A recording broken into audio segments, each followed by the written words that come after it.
everybody. Thank you guys all for being here and for Creative Mornings and 11th Street Records for having us here. Want to take a quick second to introduce the band.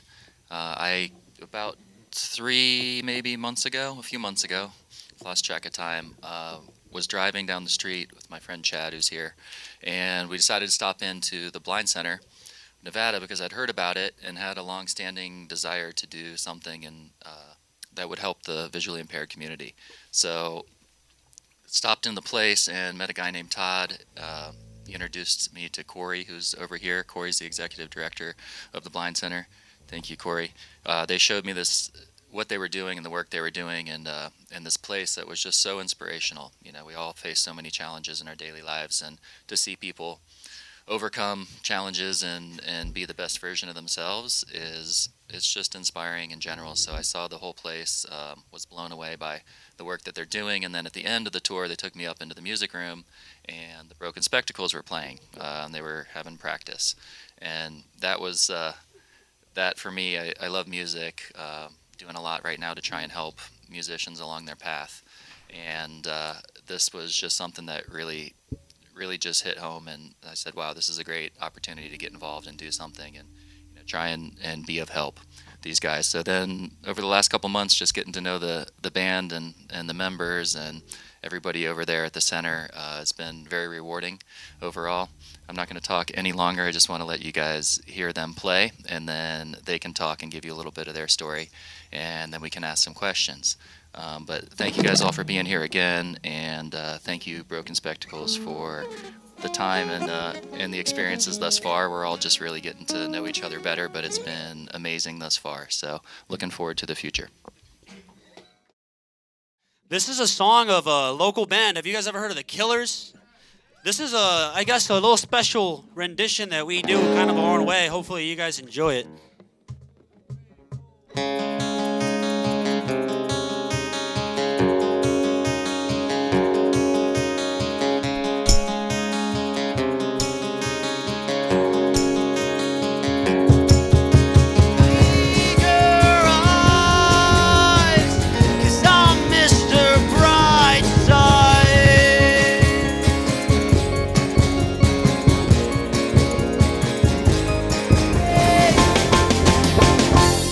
I've got guns in my head and they won't go.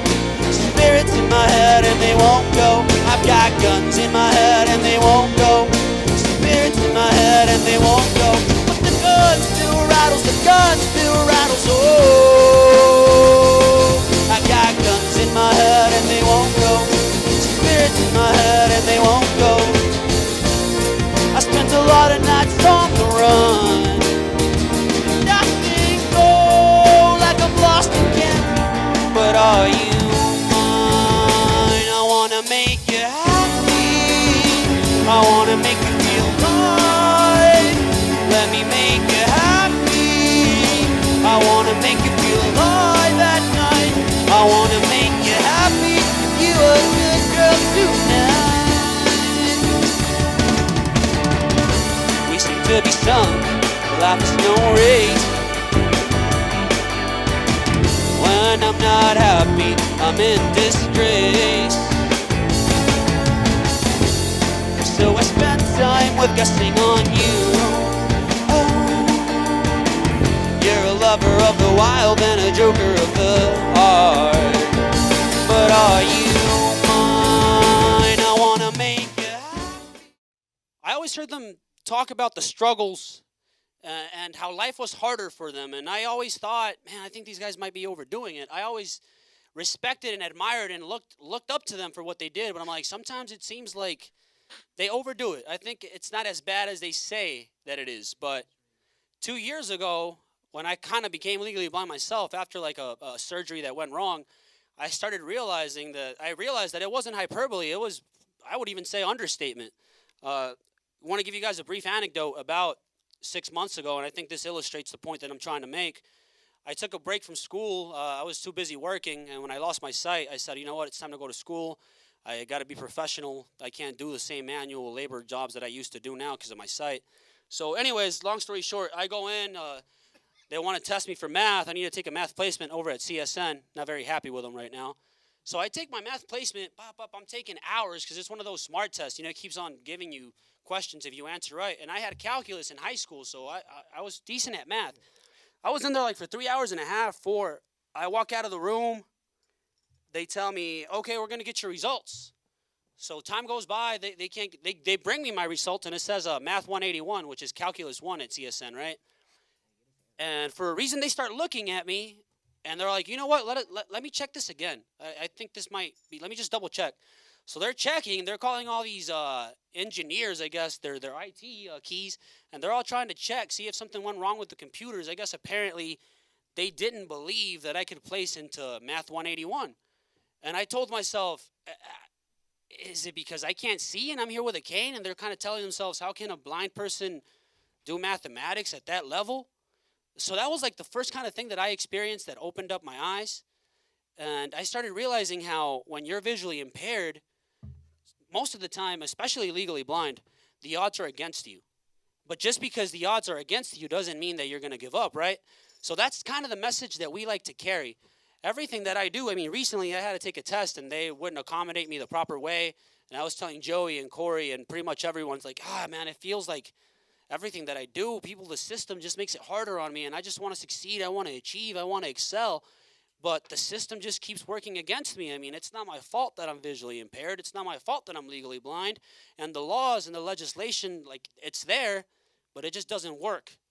But I don't let that discourage me. I want to still try to fulfill my dreams and live out my life. And this is how I'd like to introduce the broken spectacles, because it's really easy to live life, being legally blind or disabled, and look at life in a bitter way. But we tend to do otherwise. At least the philosophy of our band is we always want to look at things positively and see whatever it is before us and try to make the best of it. So the way that we can do that, for instance, is usually when you see a guy pick up a guitar anywhere or any instrument. Is there any musicians in here? No musicians. Oh, you guys are all musicians. So you guys know that when a person picks up a guitar, right, or a piano, everyone right away just starts listening. Let me see what this guy's got. Even though we might not say it, but we all think it, and it's not in an arrogant way. It's music. It's what we love, and we want to see how proficient other people are or what ideas they can bring to the table. And it started surprising me too, because I played guitar before kind of becoming visually impaired, that every time I'd pick up a song, being, legally blind, and jam to a decent sounding song, people would be so surprised, like, oh my God, I can't believe you play that. I can't believe you play that.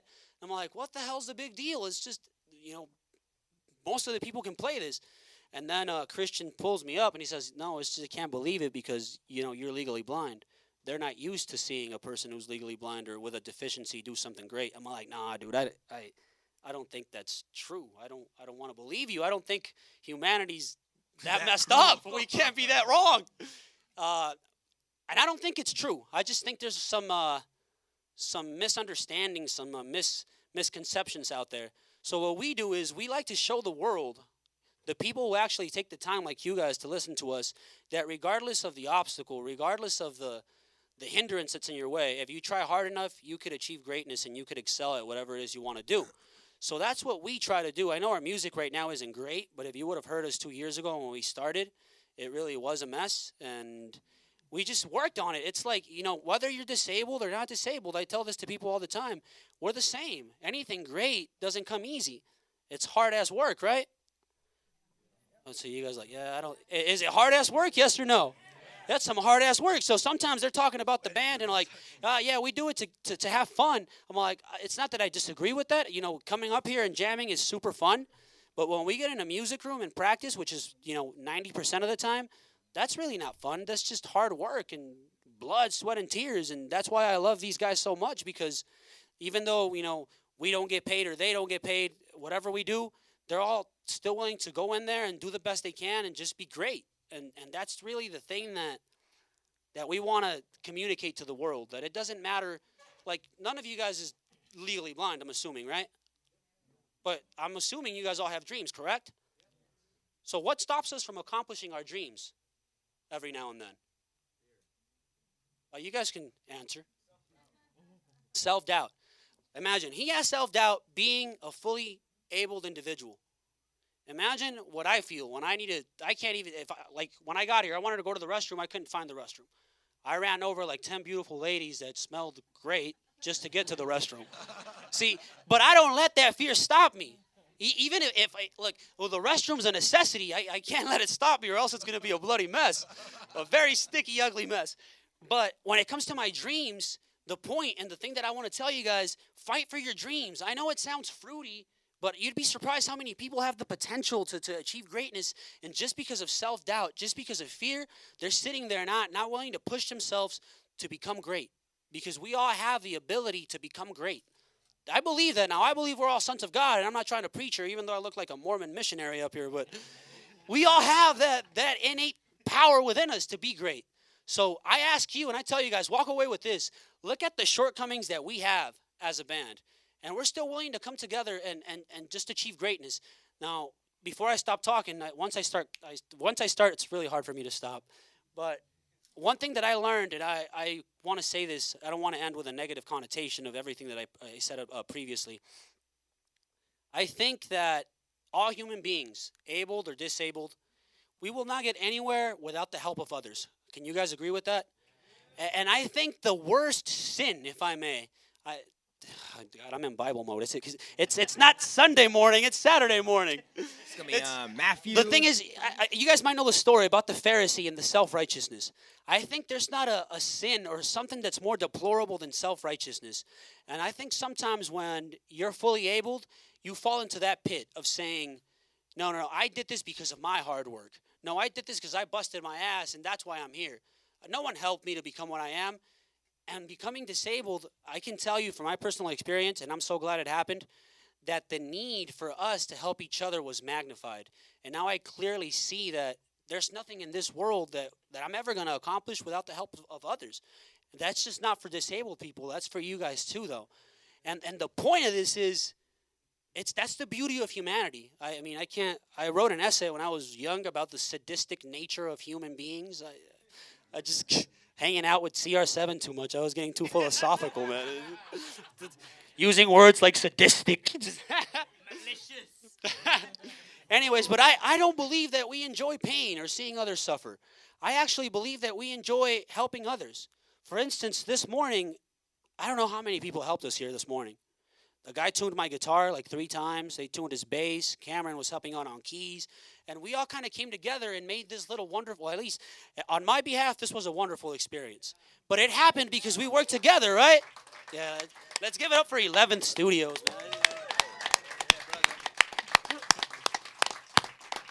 So I guess to kind of wrap this up is thank you guys so much for having us here. And remember, from the broken spectacles to you guys, whatever you guys want to achieve, don't fear.